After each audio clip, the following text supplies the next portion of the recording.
베드로전서 2장 4절부터 8절 봉독하시겠습니다. 사람에게는 버림받아 되었으나 하나님께는 택하심을 입은 보배로운 산돌이신 예수께 나아가 너희도 산돌같이 신령한 집으로 세워지고 예수 그리스도로 말미암아 하나님의 기쁘게 받으실 신령한 제사를 드릴 거룩한 제사장이 될지니라. 성경에 기록되었을 때 보라 내가 택한 보배로운 모퉁이 돌을 시온에 두나니 그를 믿는 자는 부끄러움을 당하지 아니하리라 하였으니 그러므로 믿는 너희에게는 보배이나 믿지 아니하는 자에게는 건축자들이 버린 그 돌이 모퉁이의 머릿돌이 되고 또한 부딪히는 돌과 걸려 넘어지게 하는 바위가 되었다 하였느니라. 그들이 말씀을 순종하지 아니하므로 넘어지나니 이는 그들을 이렇게 정한 것이라. 아멘. 어제 주님께서는 우리에게 그 하나님의 인자하심을 맛보아 아는 자들아 마치 어린아이가 젖을 사모하듯이 순전하고 신령한 젖을 사모하라. 즉 말씀을 사모하라 라고 가르쳐 주셨습니다. 왜냐하면 말씀이 아니면 그리스도인이 성장할 수 없기 때문이에요. 그래서 말씀은 성장할 수 있는 그 양분이 됩니다. 말씀을 먹지 않으면 그 사람은 도태되거나 아니면 그 자리에 머물 수밖에 없다는 거예요. 그래서 주의 인자하심을 맛본 너희들아 더욱더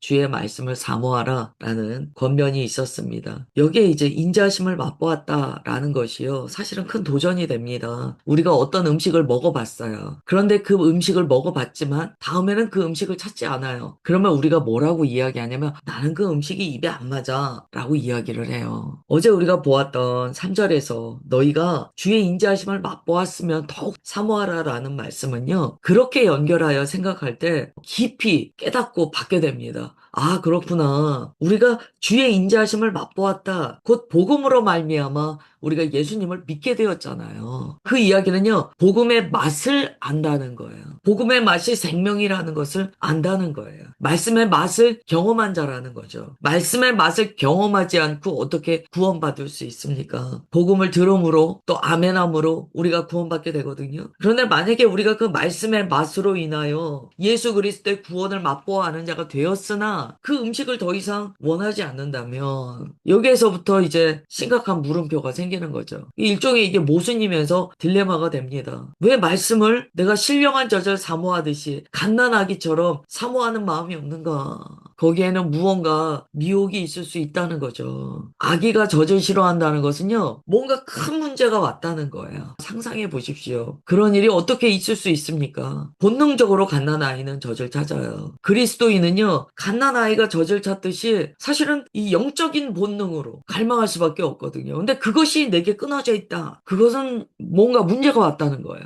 사실은 그것은 비정상입니다. 무언가 미혹이 들어왔고 방해하는 요소가 그 안에 있다는 거죠. 그래서 어제 그리스도인이 성장하기 위하여 구원에 이르도록 자라기 위하여 말씀을 사모하라 라는 주님의 권면이 있었어요. 명령이셨죠. 이건 어린아이를 생각한다면 이거는 누가 명령하지 않아도 찾게 되는 거예요. 오늘 이 시간에 말씀을 사모하는 그 당연한 심령이 무언가로부터 막혀 있다면 그 어둠이 끊어지고 그 방해 요소가 주님의 말씀으로 끊어지고 떠나가는 것을 선언합니다. 그 다음에 이제 4절로 가요. 4절에서 이렇게 말씀해요. 사람에게는 버림받아 되었으나 하나님께는 택하심을 입은 보배로운 산돌이신 예수께 나아가 말씀을 사모하라 라고 한 이후에 어디로 나아가라고 하냐면 사람에게는 버림받아 되었어요. 그러나 하나님께는 택하심을 입은 보배로운 산돌이신 예수님께로 나아가라 라고 명령한다는 것이죠. 그런데 여기서 예수님을 보배로운 산돌이다 라고 이야기한 것에 우리가 주목해 볼 수 있습니다. 돌이요, 그냥 돌이 아니에요. 살아있는 돌이에요. 그냥 페트라가 아니에요. 살아있는 페트라예요. 우리가 돌이라고 하면 죽은 것이라고 생각합니다. 그러나 예수님께서는 죽으셨다가 살아나셨어요. 남들이 다 죽었다고 했지만 산돌로서 우리 가운데 생명으로 증거되셨다는 거예요. 바로 그 산돌이신 반석 대신 예수 그리스도께 우리가 나아간다는 거예요. 그런데 그냥 나아가게 되는 것이 아니고요. 5절에 보시면 너희도 산돌같이 신령한 집으로 세워지고 라고 이야기합니다. 우리가 예수님과 같이 산돌들이 되어서 신령한 집으로 세워진다는 거예요. 이것이 주님께서 신약을 통해 통해 보여주시는 교회의 모습입니다. 모두가 산돌이에요. 산돌이라는 것은 예수님 그 복음으로 말미암아 산돌이 된 자들이에요. 그런데 이들은요 부분입니다. 이 산돌들이 모여서 신령한 집으로 세워진다는 거예요. 이스라엘 사람들은 구약의 성전에 대한 이미지를 다 마음에 갖고 있습니다. 성전이 어떻게 세워지는가에 대한 그 청사진이 그들 가운데 다 있어요. 그런데 주님께서 그들에게 말씀하시는 거예요. 성전의 그 돌들, 그 이미지를 교회로서 대비하여 생각하라는 거예요. 너희들이 그렇게 성전으로 각자가 다 세워지는데 너희들 모두 다 예수님의 거룩한 복음으로 말미암아 살아있는 돌이 되었다는 거예요. 그러나 너희는 부분이다. 너희들이 모여서 성전으로 완성되는 것이다 라고 이야기합니다. 어제 우리가 보았던 내용은 갓난아기가 신령한 젖을 사모하는 것처럼 말씀을 사모하고 먹음으로써 자라나라 라고 이야기했고요. 4절에서 주님께서는 너희가 산돌이신 예수 그리스도께 나아가 너희들도 작은 산돌로서 연합되어서 성전을 이루어라 라고 말씀하신다는 거예요. 뭐 어제의 말씀은 각 개인이 주의 말씀으로 자라남이라면 오늘은 그 자라나는 자들이 주의 성전으로 지어져감을 이야기하고 계시다는 거죠. 모든 그리스도인은 동일한 이러한 성장과 연합의 과정을 삶을 통하여 배우게 됩니다. 성화의 과정에는요 반드시 이 과정이 있어요. 성화의 과정에서 개인의 자라남과 공동체로서의 하나됨을 경험하게 됩니다. 이것이 하나라도 빠져 있으면 아직 성화의 길에 온전히 나아가지 못하고 있다는 거예요. 그리스도인의 삶은요 철로 역장과 같이 계속된 성화의 과정으로 나아가게 됩니다. 성령께서 그것을 이끌어 가세요. 우리가 이렇게 주님 안에서 주의 성전으로 세워져 가게 되는데 보시면 5절에 이렇게 이야기해요. 신령한 집으로 세워지고 예수 그리스도로 말미암아 하나님이 기쁘게 받으실 신령한 제사를 드릴 거룩한 제사장이 될지니라. 그냥 세워져 가라 라고 하지 않고요. 세워져 가고 있는 그 각자 모두 다 산돌이 되어서 연합하여 성전으로 이루어져 가고 있는 그 각자가 무엇이 된다라고 이야기하냐면 거룩한 제사장이 된다 이렇게 이야기합니다. 그러면 우리가 성화의 과정에서 교회로 지어져 나아갈 때 우리는요 거룩한 제사장으로서 세워진다는 거예요. 제사장은 무엇을 합니까? 하나님과 사람 사이에 중재자의 역할을 합니다. 그러면 우리가 제사장의 역할로서 세워져 나간다는 것은요 제사장적인 사역이 우리의 삶 가운데 이루어진다는 거예요. 즉 하나님과 이 땅의 사람들 사이에 중보자, 중재자가 되어서 그들을 하나님께로 인도하는 역할을 한다는 거예요. 그러면 이것은 모든 그리스도인의 부르심이 됩니다. 그래서 모든 그리스도인은 선교적 부르심, 전도자의 부르심이 모두 다 있어요. 그가 성화의 길로 나아가고 있다면 없는 사람은 없다는 거예요. 그리고 이것은 그 사람의 삶의 사명이 됩니다. 그러니까 모든 그리스도인은 전도자의 사명이 있습니다. 나는 전도자는 아니야. 그거는 비성경적인 생각이에요.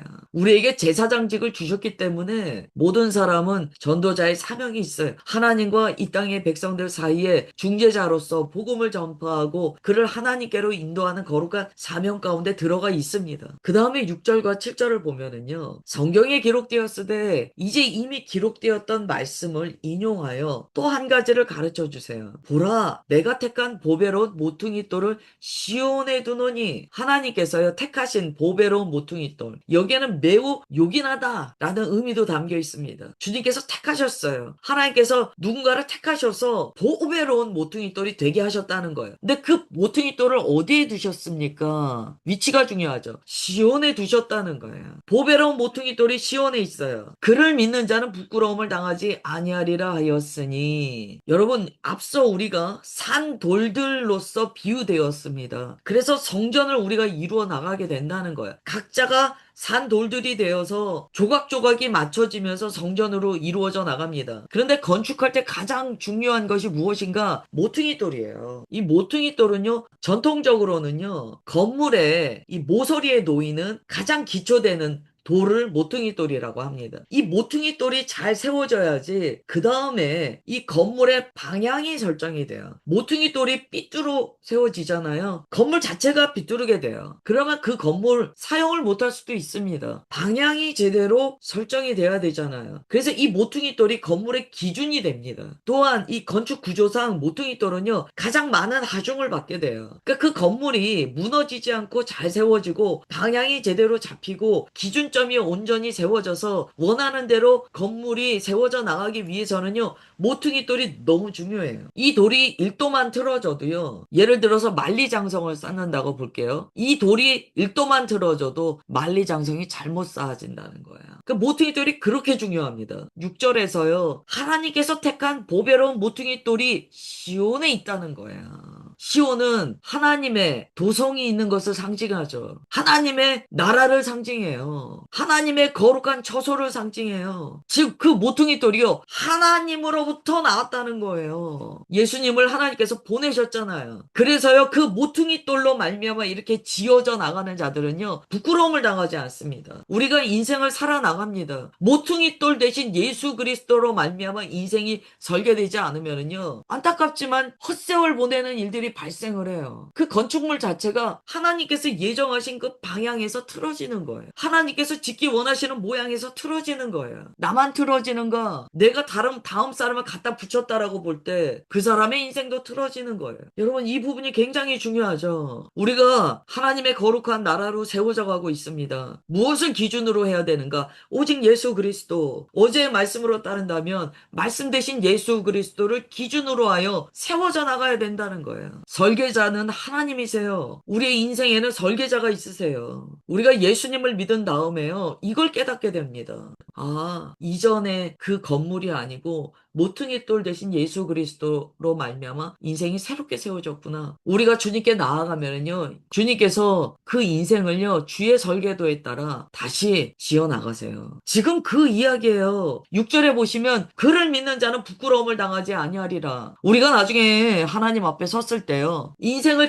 건축물에다가 비유하자면 아주 막 삐뚤빼뚤 막 엉망으로 지어져 있고 하나님의 설계도와는 전혀 다른 방향으로 엉망으로 지어진 인생을 들고 우리가 주님 앞에 나아간다면 얼마나 부끄러움을 당하겠습니까? 그런데 모퉁이 돌 대신 예수 그리스도로 말미암아 그 인생이 탄탄히 지어져 간 자들, 또 서로 연락하여 교회로 지어져 간 자들은요, 하나님 앞에 설 때 부끄러움을 당하지 않는다는 거예요. 매우 중요한 말씀이죠. 그리고 7절에 이렇게 이야기해요. 그러므로 믿는 너희에게는 무엇을 믿습니까? 하나님께서 택하사 보배로운 모퉁이 돌 대신 시온에 세워지신 예수님을 믿는 너희에게는 예수님께서 보배이세요. 그러나 믿지 아니하는 자들은 어떻게 할까요? 버린다는 거예요. 건축자들이 버린 그 돌, 믿지 않는 자들은요, 이거 쓸모없는 돌이야 라고 버린다는 거예요. 관점이 다른 거예요. 믿는 자들에게는 생명이며 자신의 인생의 방향을 설정하며 모든 하중을 견디는 터가 되시는 예수 그리스도, 그 보배로운 예수 그리스도를 믿지 않는 자들은요, 이거 쓸모없는 돌이야 라고 이야기한다는 거예요. 그런데 그 돌이 믿지 않는 자들에게 버림받았을 때, 복음적으로는 십자가에 못 박혀 예수님을 죽기까지 능멸하였을 때 예수님께서 산돌이 되사 죽으시고 살아나서 하나님 나라의 머릿돌이 되셨다는 거예요. 그 돌이 모퉁이의 머릿돌이 되고 이렇게 말씀해요. 그리고 8절 이렇게 이야기합니다. 또한 부딪히는 돌과 걸려 넘어지게 하는 바위가 되었다 하였느니라. 왜 부딪히고 걸려 넘어지게 될까요? 믿지 않는 자들은 결국 반석 되신 예수 그리스도, 말씀이신 예수 그리스도를 믿지 않음으로 말미암아 그들이 심판당한다는 거예요. 또한 우리도요, 주의 말씀으로 말미암아 우리의 잘못된 것들을 깨닫게 됩니다. 말씀이 없으면 성장이 없어요. 이건 제 이야기가 아니에요. 이미 베드로전서에 나온 말씀을 제가 드리는 거예요. 성경에 동일한 말씀은 계속 등장합니다. 사람은요, 말씀을 먹지 않으면 성장이 없어요. 그래서 갓난아이가 젖을 먹어 성장하는 것과 똑같이 비유합니다. 그리스도인 말씀 먹지 않고 말씀을 준행하지 않으면 그 사람 성화가 안 돼요. 성경에 기록된 말씀이에요. 그래서 우리는요, 성경 66권의 말씀을요, 편식하는 게 아니에요. 모두 다 꼭꼭 씹어 먹으며 오늘 이 말씀이 내게 무엇라 가르치시는가? 오늘 예수께서 나를 어떻게 인도하시는가? 성령께서 내게 어떤 영양분을 주시는가? 이거 집중해야 됩니다. 말씀을 순종하지 아니할 때 넘어진다는 것은요, 믿는 자들도 마찬가지예요. 말씀을 받았지만 그 말씀을 귀히 여기고 보배로운 산돌로서 모퉁이 돌로 붙들지 않으면은요, 그 말씀에 자기가 넘어진다는 거예요. 이거 우리가 경험하잖아요. 말씀을 받았지만 지키지 않아요. 결국 그 말씀 때문에 내가 넘어지는 걸 얼마나 많이 경험합니까? 우리가 수요일에 민수기 보고 있는데요. 주님께서 그 말씀을 순종하지 않는 자들, 하나님의 말씀을 멸시했다라고 말씀하세요. 이스라엘이요, 하나님께 심판받을 때요, 이유가요, 하나님의 말씀을 멸시한 죄였어요. 그리고 이렇게 말씀합니다. 그들이 말씀을 순종하지 아니함으로 넘어지다니 이는 그들을 이렇게 정하신 것이라. 이것은요, 말씀을 준행하지 않는 자는 심판이 있다라고 이미 정해져 있다는 거야. 저는 예수님은 믿지만 말씀은 순종하지 않아요. 제가 처음 복음의 맛을 보고 구원은 받았다라고 믿어요. 그런데 이후에 저는 한 번도 그 젖을 먹지 않았어요. 그거는 각자 마음의 결론이 있으실 거예요. 오늘 비유는 굉장히 사실은 심플하거든요. 명확하거든요. 갓난 아이에게 한 번도 젖을 주지 않고 젖을 먹이지 않았다. 아이는 죽습니다. 성경은 이런 일 없다라고 말씀하지 않으세요. 구약의 이스라엘 백성을 보았을 때도 이런 일이 없다라고 가르쳐 주지 않으세요. 그러므로 우리는 어떻게 해야 되는가? 베드로 사도가 이야기합니다. 흩어져 있는, 소아시아에 흩어져 있는 핍박당하는 그리스도인들아, 어린아이와 같이 주의 말씀을 사모하고 그 말씀을 준행하며 살아내라. 너희가 지금 모퉁이 돌 대신 예수님으로 하나님의 성전으로 건축돼 가고 있다. 주님의 말씀 안에 거하며 주의 말씀을 따르며 이 성화의 길에서 벗어나지 말아라. 오늘 베드로가 여기까지 이야기합니다. 이제 우리가 내일은 그 다음에 또 주의 말씀을 받도록 하겠습니다. 기도하겠습니다. 하나님, 보배로운 예수 그리스도, 산돌이신 예수 그리스도께서 우리의 모퉁이 돌이 되셨습니다. 산돌이 되시기 위하여 죽으시고 부활하사 우리를 위한 부활의 첫 열매가 되셨습니다.